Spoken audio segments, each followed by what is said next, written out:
We are back with another Stardom Situm rankings for the wide receivers in these Week 3 matchups. So let's go ahead and get into the wide receiver 1 rankings. This is our 1 through 12 wide receiver 1 rankings. And obviously you have to start it off with Justin Jefferson versus the Chargers. That's likely going to be a high-scoring game. Definitely take the over if you are a betting degenerate like us ourselves. But anyways, Nathan, looking at this list 1 through 12, which matchup do you like the most? Yeah, I'm gonna go AJ Brown against Tampa Bay, and I only go on that because we saw on Thursday night how frustrated AJ Brown was with the fact that he wasn't more involved in the passing game and that he didn't get a lot of looks, a lot of catches, or even a touchdown. He was very frustrated. We saw the clip of him and Jalen Hurts. They weren't really arguing. He was just like, hey, I want to be more involved, whatever you want to call it. They were talking, whatever you want to call it. So I really look forward to seeing what Nick Sirianni does this week with AJ Brown, with the fact that he was so disappointed that he didn't get a lot of looks. So I fully expect Jalen Hurts to look a lot his way this week, to get him kind of more involved in the passing game. I really think it could potentially be not a super high scoring game, but it could be high 30s. I think Baker Mayfield's played really well with Tampa Bay so far this year. So, yeah, I just feel like it'll be a good AJ Brown. Like if you have AJ Brown on your team, I don't think you need to worry, just because he is the number 1 wide receiver still in Philadelphia, and he was very, very very verbal about wanting to be more involved in the passing game, and I think they will do that. So, yeah, last week was a little bit of a tougher matchup for him in that Minnesota defense. You can tell Brian Flores has completely revamped that Minnesota defense. Even their highest fantasy point receiver was Devontae Smith, and he only had 3 receptions, but of those 3 receptions, he had 2 touchdowns. So Minnesota now plays a defense with Brian Flores where he's not going to allow the big plays, and I would be quite frustrated as well if I was either an AJ Brown or Devontae Smith, because Devontae Smith was very touchdown dependent. Unfortunately, he got 2 of those, so that was pretty good. But anyways, let's go ahead and let's move on to our next rankings, 13 through 24. This is our wide receiver 2 rankings for these Week 3 matchups. So looking at this list, Dalton, which one of these players are you most interested in these Week 3 games? Yeah, someone that I'm interested in that I haven't actually been interested in a while, but that is Keenan Allen. I'm really liking the matchup that he's in versus Minnesota this week. It's going to be a home game for them, I believe. But through the first 2 weeks, he's been averaging 9.5 targets per game. So I really like that. I like how many targets he's getting, which is kind of a given if you're a wide receiver for the Chargers. So, but in week 1, he caught 6 targets for 76 yards versus Miami, and he had 14.2 PPR fantasy points. And then in week 2, he caught 8 for 111 yards with 2 touchdowns versus Tennessee with 31 fantasy points PPR. So I'm loving the target share that he's getting from Justin Herbert, and I'm not expecting the targets to really slow down with the likes of Herbert's arm. So the Vikings have held their ground, though, fairly well this year through the first 2 weeks, defending the pass. They held the Bucs and the Eagles to less than 200 yards in each outing.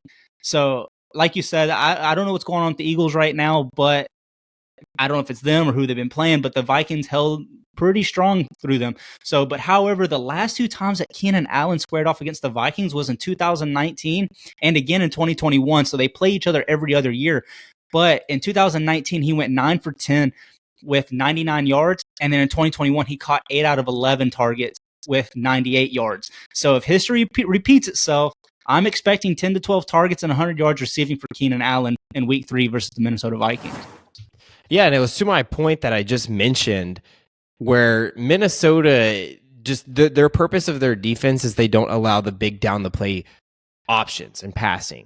Keenan Allen is not that. He never has been that. He never will be that, right? His is more of the possession style wide receiver, and I think that he is going to benefit greatly from that this week because Minnesota's defense doesn't care what they give you up front. They're more so worried about that rather than getting beat over the top, and that's where Quentin Johnston and Mike Williams is going to go. where Keenan Allen is going to sit up underneath and he's going to get a very high target share and a very high reception rate. So I really like that matchup versus Minnesota this week. But let's go ahead and move on to my stardom for this week. And Nathan, I'm going the opposite side of the ball. I'm going Tampa Bay wide receiver Chris Godwin versus the Philadelphia Eagles. Now, Philadelphia Eagles, again, I know that they have a very good defense, but if you actually look at how they fare against the wide receiver position, it is not good at all.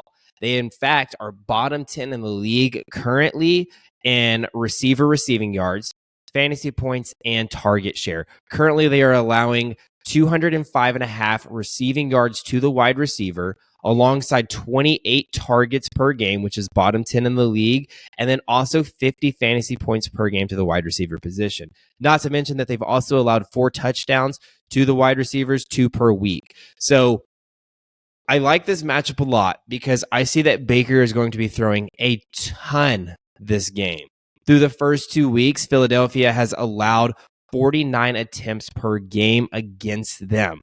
And I think that's the recipe. When you are scouting against that Philadelphia defense, you have to almost recognize that the rush is going to be non-existent versus that D-line. You have to come out there and pass it. We saw that with Mac Jones, and we know how run happy that Patriots offense is, but then we saw Mac Jones go out there and throw it 50 plus times. That was something we haven't really seen Mac Jones do a ton throughout his career, but week 1 versus this defense, they know that that's how you have to beat the Philadelphia Eagles, and he goes out there and throws it 50 plus times. Now with that, you might be thinking Mike Evans is going to be the leading receiver. I think otherwise. I do not think that Mike Evans is going to be the leading receiver for Tampa Bay this week. I know he has been the previous 2 weeks, and it's more so because Darius Slay is on the opposite side of the ball, and Darius Slay does follow wide receivers. If I'm going to say who is Darius Slay going to follow, Mike Evans or Chris Godwin, I think it's Mike Evans. And we know how much Darius Slay has shut down wide receivers. Opposite of Justin Jefferson last week. Justin Jefferson still had a really good game. He kept him out of the end zone, though. So I think coming in, Darius Slay follows Mike Evans. Put some respect on Mike Evans. And that just... I'm not saying that Mike Evans isn't going to have a good game, but I think that Chris Godwin is going to come into this game. The likelihood that he has to match up against Darius Slay as much as Mike Evans does is quite low. So I fully expect that Godwin's going to come into this and be the dude, because if we look at it, all the receiving touchdowns that have been given up by Philadelphia have come from wide receiver 2s. It's been Kendrick Bourne week 1, but then also Jordan Addison. So, I mean, it's not Mike Evans. It's not Justin Jefferson. I mean, that's not who it is. It's not the Juju Smith, who I feel like Juju Smith is the wide receiver 1 there. And that's because that's who Darius Slay is following. So whoever Darius Slay isn't following, that's who's going to get the touchdowns here. That's my personal opinion. I mean, I like Mike Evans just as anybody else, but I mean, that's a fair point. I mean, Darius Slay is going to be a cornerback that's going to go out there and just absolutely shut down whoever it is. You know, I think every catch that Mike Evans has, it's definitely going to be something that he's going to have to work for, and it's going to be contested. And I think he can still put up a solid outing. But yeah, I think this is definitely going to be someone I'm going to ride with is Chris Godwin as well in this outing. Just someone who's going to be able to go out there and get those high target volumes from Baker Mayfield. Like you said, you're going to have to for those of y'all who don't know. Yeah. DJ has never talked good about Mike Evans as long as I can remember. That's why we have a bet going on. If Mike Evans goes for 1,000 yards this year, DJ Riley has to buy a creamsicle Mike Evans jersey, baby. That's the only jersey I would buy. I'm not buying the typical red. See, so I already went ahead and bought a Bijan jersey because I predicted that if he went within at number 7 you said to the fun pick would be 8. And I said if the Falcons pick him at 8, you have to buy the jersey, and they did. No, I said he would go 8 if he went anywhere because that would be fun. Yeah. And you said, okay, if he does, you have to buy the jersey. So I predicted it, I agreed to it, and I did it. DJ also is in a bet with the jersey, so we need to get Nathan. If Jordan Love throws for 4,000 yards, I have to buy Jordan 4,000. Love. All right. So I've already bought the jersey. I guess I'll have to wear it next time. Yeah, you kind of had to really get in. You're coming in off the start. Yeah, I did.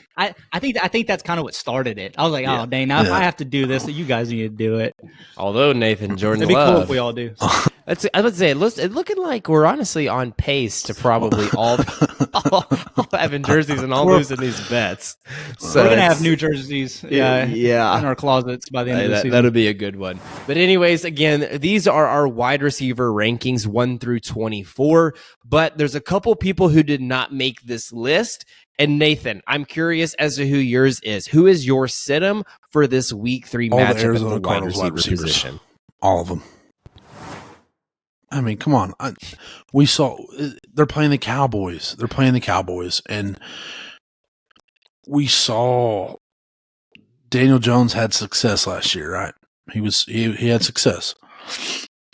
He struggled against the Cowboys, and he is a common starter in the NFL. Zach Wilson struggled, but Zach Wilson didn't struggle all that much, like on missing reads. It's the protection. It is really hard to block those defensive linemen and some of the linebackers that the Cowboys have. While watching the Cowboys game, Tony Romo said something, is that Micah Parsons almost had 3 sacks on screenplays. Do you know how fast you have to be getting in the backfield to sack a quarterback on the screenplay? I could really see, because the Jets invested in an offensive line to protect Aaron Rodgers, and they struggled a lot to protect Zach Wilson. I really see the Arizona Cardinals just getting steamrolled. And it's because I don't think that they can protect Josh Dobbs long enough to sit in the pocket to throw the football. And I don't think they're going to be able to run against them. So I just think it's going to be an all-around great defensive day for the Dallas Cowboys again. And it's I might be a little biased because I am a Cowboys fan, but they're playing the Cardinals, and the Cardinals are one of the worst teams. And Dallas went 40-0 on the Giants, and the Giants just did a comeback and came back and beat the Cardinals. So that's why I say that. It's not the fact that I don't think that the Cardinals wide receivers are good enough. I just don't think Josh Dobbs will have the time in the pocket to be able to make 1 to 2 or 2 to 3 reads and get the ball out of his hands. So that's why I'm not going anybody from Arizona this week. It is hard to imagine that this Arizona team scores anywhere near 7 points, getting a touchdown versus this Dallas defense if they show anything that they've showed the first 2 weeks of this season. So I do love that, and it's hard to imagine that, again, any Hollywood Brown or Rondale Moore find the end zone. And it looks like a lot of these wide receivers are touchdown dependent on that Arizona offense. So saying that there's probably going to be very little touchdowns scored in this game. And their secondary, they're fair enough basically to say stay away man, from them, because that's how good their front seven is at getting after the quarterback. Dan Quinn's like, I'm just going to run man, and then you're going to have to block everybody else. And there's going to be hard. Well, and it doesn't help that they have Doesn't help that they have Diggs and Gilmore on the outside to lock up the wide receivers either. So I don't know. That is a tough one. But Dalton, who is your sit-em in this week 3 matchup? Someone that got left out of our top 24 rankings. Yeah, I think I'm going to have to go take a very similar approach to what Nathan did, and I'm going to choose Jalen Hyatt, Darren Waller, Darius Slayton, Isaiah Hodgins, Saquon Barkley. I'm going to have to choose the entire Giants receiving core. There's no one on this receiving core that's receiving, especially in this past game, that's receiving really averaging more than 5 targets a game other than Darren Waller at the tight end position. So with that, it's Daniel Jones, and they have had a terrible performance in week 1 versus the Dallas Cowboys with 104 total passing yards, and they also surrendered 7 sacks, 2 interceptions, and 1 fumble loss to the Dallas Cowboys. They then carried that bad mojo into week 2 versus the Cardinals in the first half, going down 20-0. So it looked like nothing was going to get better. So they went from playing one of the best defenses in the league. And I was thinking, okay, now everything will smooth out. Everything will get a little more realistic come week 2 against the Cardinals. But no, it didn't seem like it. Although they did recover nicely against the Cardinals and ultimately upset them near the end, going 31-28 and winning the game, I still feel like it wasn't really overall that impressive considering the matchup. In week 3, the Giants will now possibly face 2 NFC championship contenders within the first 3 weeks, the Dallas Cowboys and now the San Francisco 49ers. So similar to the Cowboys, the 49ers also have a formidable defensive line. I don't think their defense is as good as the Cowboys, but I think it's up there. I think if their Cowboys are 1, San Fran's 2 or 3, like they're that good. So I think they're going to constantly pressure Daniel Jones all game. And in week 1, the 49ers held the Steelers to 198 yards receiving and 41 yards rushing. So I'm expecting the stat box to be relatively the same.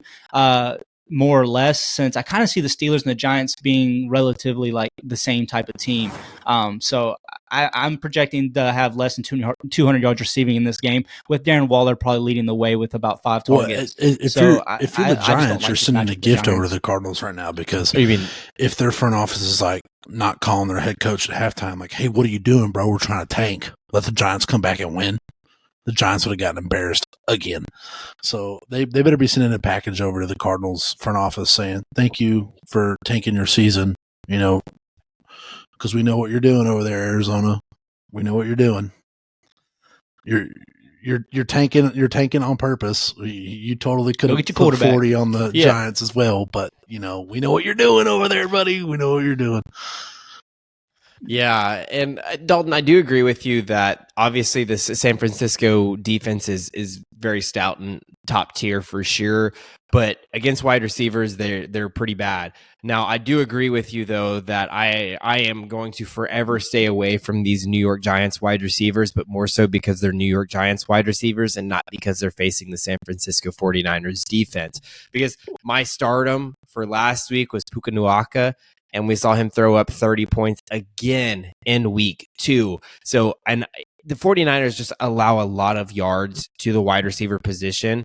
But I think it's fair to say that Puka Nacua and Matthew Stafford is very different from Daniel Jones in the Giants wide receivers. So I do love your take on that. Stay away from any New York Giants wide receiver here. It is not a safe play. It's a boom or a bust every single week. And I do feel like it is not this week versus the San Francisco 49ers. And I think where I'm getting with that too is like, look how many times, like I was saying, like they gave up 7 sacks against the Cowboys. I think this defensive line that the 49ers have just as good as the defensive line. And I think that that's ultimately what's going to affect this receiving core of this game. It's not so much the receiving, like they are good at defending receivers, right? But I think ultimately it's going to come down to Daniel Jones' arm and how many times he gets pressured, because he's going to get pressured a lot. And he's going to be forced to throw a lot of passes that are going to be inaccurate because he's going to be constantly under duress. So that's where I'm at. But anyways, moving on to the last player, and that is my sit-em for the week, and it's Scary Terry McLaurin versus the Buffalo Bills. Do not love this matchup at all. The Buffalo Bills, again, are another stout defense. We saw Scary Terry. He was the wide receiver 1 for Washington. He is the best wide receiver for Washington. I know people can make the case that it's Jahan Dotson, but Terry McLaurin is up there and in that argument, deserves to be in that argument, and some might say that he is wide receiver 1 for that team. But let's look at the Bills' defense. This year, they have a top 10 defense for wide receivers in total yards per game, also fantasy points per game, and then a top 5 defense in a target share. So this year, they've allowed 93.5 yards per game to the wide receiver position alongside 10 targets. 10 targets per game to the wide receiver position. That is absolutely insane to me. And that's more so because of Tre'Davious White and just that overall defensive backs group and their defense in a whole. They have allowed 25 fantasy points per game, which again is a top 10 versus wide receivers, and then 2 touchdowns, which is 1 per week, each of the first 2 weeks. So I don't love McLaurin in this. Again, like I said, top 10 defenses in all of those, but he honestly hasn't been a focal point in this Washington offense. He only averages 5 targets a game. He had 4 targets week 1, 6 targets week 2. Average of 5. We don't really see much changing week 3 heading in. I think that they're going to have maybe a little bit more targets to the wide receivers that we've seen the Bills allow in the first 2 weeks with only 10 average. So I just see that the Washington Commanders are really going to struggle this week. You're really banking on one of these wide receivers to be touchdown dependent, and I don't see that being Scary Terry. I really don't see Washington getting a ton of touchdowns, and if it does, it's more so on the ground than anything else. Don't trust Sam Howell quite yet. So For me, it is a stay away for Scary Terry. Hard buying anyone unless you're an elite level wide receiver like Devontae Adams this past week, where we saw him get 80 plus receiving yards and a touchdown. Terry McLaurin is not that. He will not have that. So please stay away from him and leave him on your bench this week. Anyways, that is all that we have for these week 3 wide receiver matchups. Hopefully you found some value in this video, and we hope the best of luck to you in your week 3 matchups. Week 2 treated me all right, not Nathan so much, because Nathan is a big buyer on the wide receiver Jamar Chase. Hopefully that's not you. You have some other wide receivers on your team, and we are set good moving forward. Yep. Let us know what you guys think. See you next episode.